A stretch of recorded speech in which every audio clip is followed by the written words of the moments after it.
Good morning po mga kababayan, ma'am sir. This is Jam the Filipino channel ng inyong pong lingkod.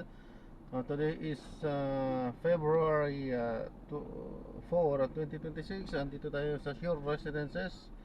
Dito sa Sunrise Drive, Barangay 76 Pasay. At dadalhin po natin sa may Wildflower Restaurant sa may SM Mua, Barangay 76 Pasay pa rin. Okay po, magbabalik po tayo mga konti pag nakuha na po natin sila. Andito na tayo. Disclaimer naman po. Andito na tayo. Ng gabi, midnight po. Midnight. Opo. Pero hindi pa sure, either Surigao del Norte o Surigao del Sur ang area kung saan ito magla-landfall. Yes po, pero malaki po yung posibilidad na within Caraga region. Caraga region. Ano hong tawag? Caraga. Okay, pero wala pong particular ho na bayan, munisipyo o lungsod. Yes po, dahil medyo may katagalan pa po yung bago siya mag-landfall, so posible pa po na mag-shift upward or downward yung track nitong si Basha. Yes, makikibalita kami ulit Sir John, sa galaw nitong bagyong si Basyang ngayong panahon na ito at ang posibleng paglabas nito sa bar ay linggo kaya din. Posible po na Monday or o kung hindi pa po siya malulusaw by that time.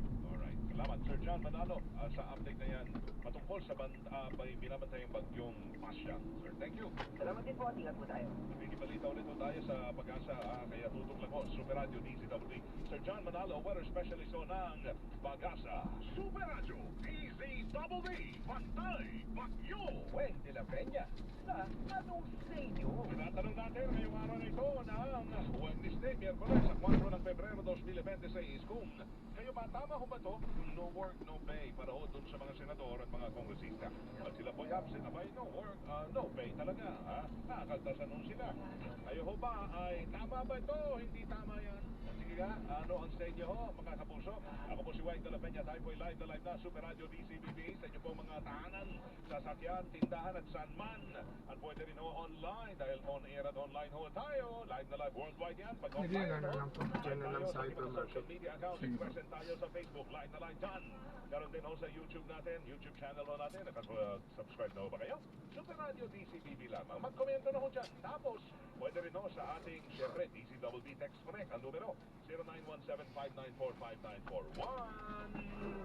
At ito na, umpisa na ho tayo, ha? Ito ang nauna nating babasahin ngayong umaga ay mula kay... Haba na pala ng listahan natin. Sabi ni tawag dito, 9918. Tama ho yan. Tama lang ho yan. Para ho sipagin sila, pumasok ang mga yan dahil mababawasan ang sweldo nila, ha? Kaya tama lang ho yan para daw maging masipag yung mga mambabata. Sabi ni 5312, sir, ako naman ay approve ako dyan. Sana nun pa yan, ha? Sabay gawa din daw sila na batas, bawal ho tumakbo. Okay. Sige. May mga iba na tong direksyon. Sige, pero salamat, ha? 5312, thank you. Si 3916, Lewin, big tama yan. Tama ho yan. 2824, hindi, walang mangyayari dyan sa batas na yan. Panukala pa lamang ho ito. Panukala batas. Ingas ko, hindi siya. Hindi daw tama yan. Seni 4989, tama lang ho yan. 2174, tama naman para hindi sayang. Pera ho ni 17574 naman. Tama, 100% yan. Tama lang.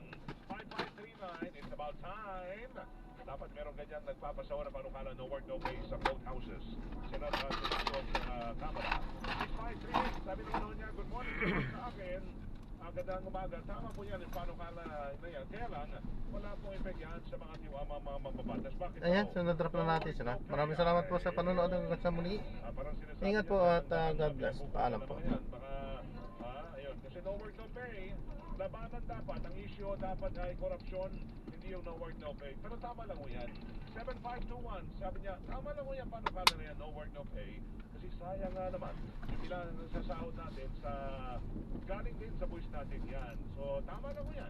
2217, say niya, good morning, tama lang mo yan, pero dapat, kung wala hong naipasang panukala, wala ring pay. Ganun. Hindi lang yung absent. Kung wala hong naipasa, paano yung mga sumasabit-sabit? Di talagang main author. Co-author.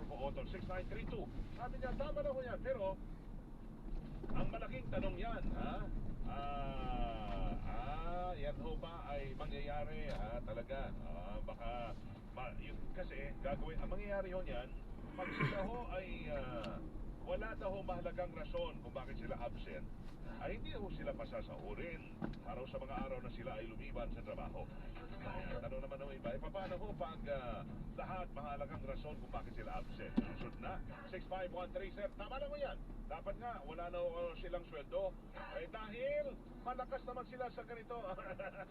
6513 talaga kayo ang likod ng isipan nyo. Sige, punta tayo sa Facebook naman. Good morning sa mga nandyan na ho sa FB Live natin. Paki-share ho yan yung FB Live natin. Araw-araw gawin nyo. Si Ma'am, ito si Ma'am Luz Biminda watching. Salamat sa Laguna ho kayo, no? Sabi ni Rod, sir, dapat lang ho yan. No work, no pay. Ano po pinagkaiba nila sa mga nagtatrabaho ng kapwa nating Pilipino? Sila po'y halal ng taong bayan. Public servant, sila ang boss, ha? Ang taong bayan ang boss. Sabi naman ni Ma'am Luz Biminda, sana naman hindi malakas sa... oo. No, ipanalangin natin yung tungkol sa bagyong Sebastian. Si Ma'am Delina, sabi niya, Sir Weng, tama lang po yan. Dapat talaga no work, no pay. Tulad doon ng mga manggagawa natin. Yan. Sabi ni Ma'am Antonina, good morning. Keep safe daw tayo. Sana po. Sana raw, hindi na po dumapo sa atin. May yung iba nakangamba sa bagyo, no? Sige, salamat ho, James, ha? Si Rolly, ito, sabi niya, tama po yan. Dapat talaga no work, no pay. 699, say naman ho niya, hindi ho tama yan. Paano naman kung may kaso, baka hulihin, sweldo pa rin kahit walang ginagawa. Ano yung tinutukoy nyo? Pag meron... Ayan, so maraming salamat po. God bless po. Ano po.